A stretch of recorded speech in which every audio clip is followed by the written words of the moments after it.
Hello, I'm Greg, Soul Searching Gaijin. Welcome back. Today I hit 1,000 subscribers. Very nice.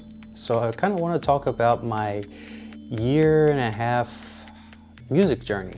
And it's been a year on my live performance journey. But about 1.5 years ago I started, maybe a little longer, not too much. I started a YouTube channel where I was just recording live DAWless performances, music I was making. Didn't really know what I was going to do with it, but I've been doing music my whole life, and for a long time I kind of focused on just making a living and music was like a sideline. But I find myself in the situation now where after all of that work that I did do, 28 years in one company, I have the opportunity to kind of start over and focus on what's in my heart. So hence the music thing, which I've been waiting to do my whole life.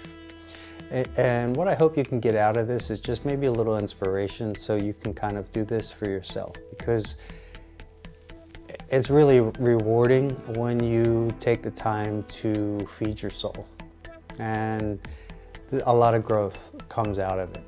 So on this journey, like I said, I started doing YouTube about 1.5 years or more ago. And a little ways in, I decided I want to perform live. And since then, I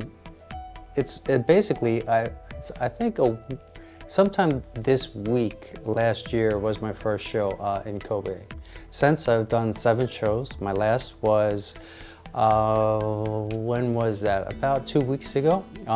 You're seeing that here, a little bit of it, some of the music in the background.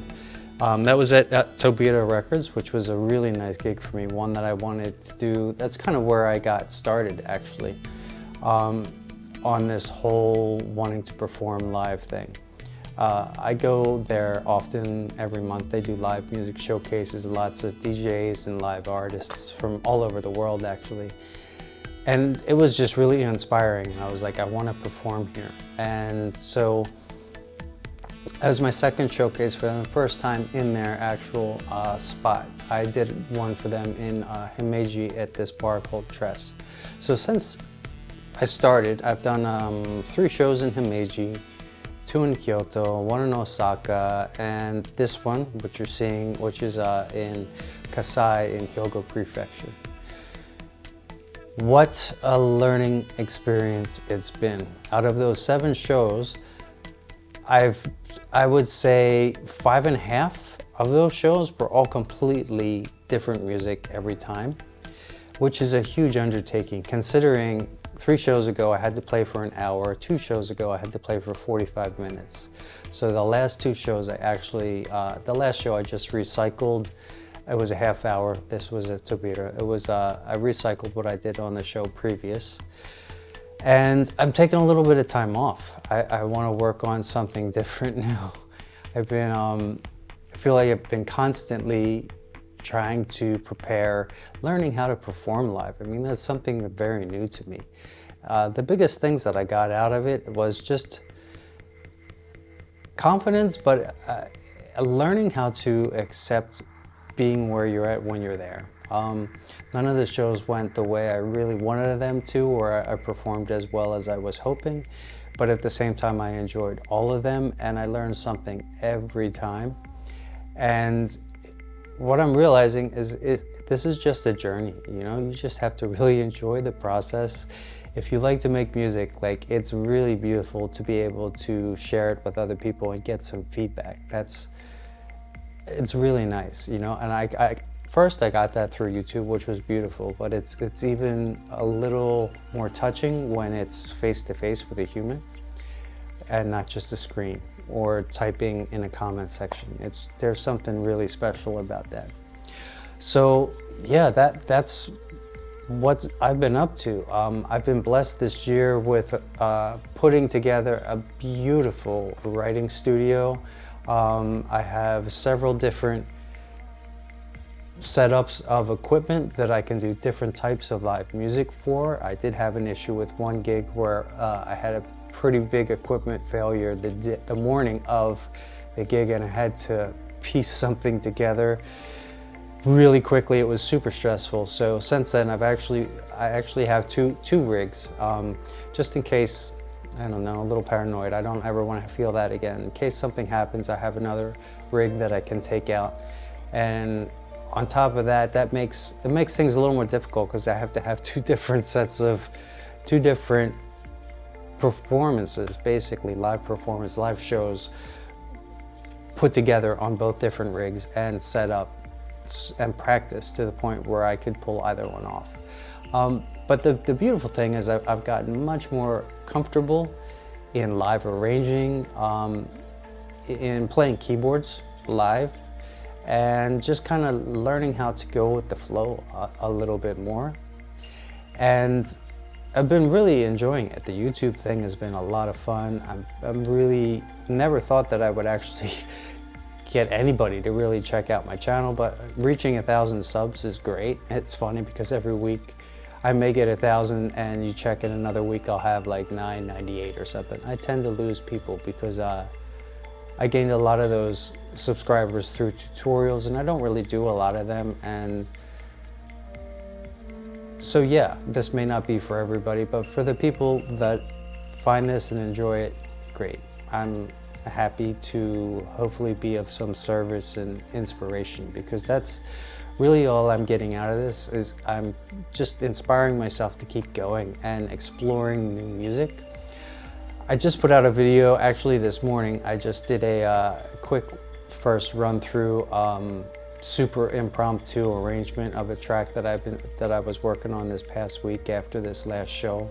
Wanted to do something a little different. Like I said, this last set that you're hearing was all ambient, which was new to me. I'd only performed an ambient set twice, and I wanted to do a little bit more upbeat music.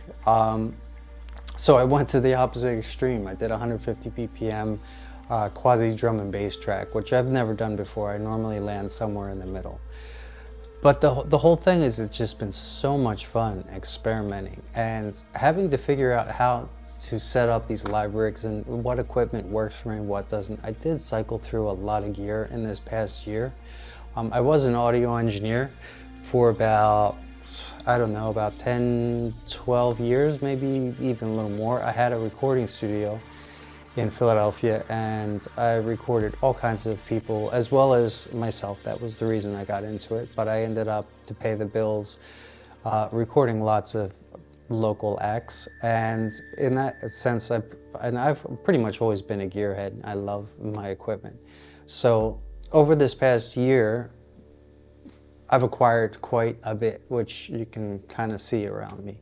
And I've learned what works for me live and what doesn't. So in that sense, I have two distinct live rigs, which I each week learn a little bit better and see their strengths and try to look at one for one type of music, one for kind of another. And it's very satisfying because they're both a little bit focused in different areas. So it allows me to kind of branch out, which is something I like because I have a hard time sticking to one genre. I just like to make what I'm feeling at the moment.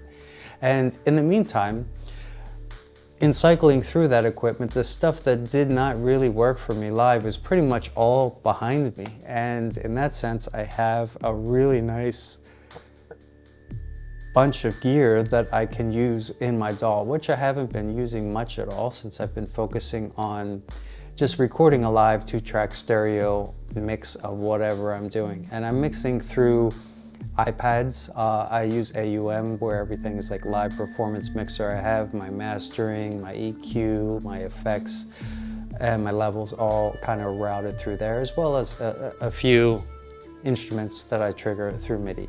But that's pretty much my whole thing. And now, 1.5 years in, with the confidence that I've gained, the experience of performing live, I want to continue to do a lot more of that. I want to continue to work on my channel. YouTube channel hasn't been the focus, I'll be honest. It was more important for me to not look like a fool in front of people and to prepare these live shows to the best of my ability. But I don't have any lined up right now, so I'm looking forward to creating a whole bunch of new music and sharing that with you guys on YouTube as I go along. And I want to kind of incorporate this other equipment. It's not that I don't like it, it's great equipment. It's just I found that it didn't work for me in a live setting, especially the Behringer units. I have a couple over here. You have to kind of tune them, and I like using the Elektron boxes because there's a instant recall of your sounds and all your settings and everything. Whereas the Behringers are beautiful and they're very hands-on, which is why I like them, but they're a little tricky and something I don't think I would feel confident doing, taking out live someplace. And yeah, my rigs are a little complicated. I utilize some MIDI controllers. There's a lot of programming, a lot of education, self-education that I had to do in order to learn how to use these, to get them to do what I want, to kind of bend them to my will. And I'm not saying I'm a master at any of this stuff, I'm really not, but I'm getting better every day and I'm having a blast doing it. So I just want to say thank you for the 1,000 subs. It's really, I mean, it's something I wanted. Once I saw the channel starting to take off a little ways back, about 8 months ago, I was just like, okay, I want to hit 1,000 subs. And it just kind of crept up on me and happened. And it feels really nice, thanks. And especially after finishing my 7th show within a year, I just feel like it was a really good year for me. A lot of nice things happened. I did a lot of interesting music. I think next year or this coming year, I kind of want to focus on trying to do a little bit more recording in the DAW, I want to try to polish a few ideas or a few tracks, kind of create some stuff specifically for a release. I'd like to, whether it's a Bandcamp or I don't know, one of those pages where you can kind of check out my music and not have to scroll through a bunch of videos on YouTube and skip all the stupid commercials and stuff. And you can just kind of sit down and like click on an album and just listen through the whole thing. I think that would be a nice experience for you, and it's been quite a long time since I've actually put together something that substantial, probably 15 years or so since I've actually made like a full-length CD. So yeah, that's where I'm at. And like I said, thank you very much. I hope you enjoy, and yeah, check out my last video. It's kind of an interesting track. All right, talk to you guys soon. Take care.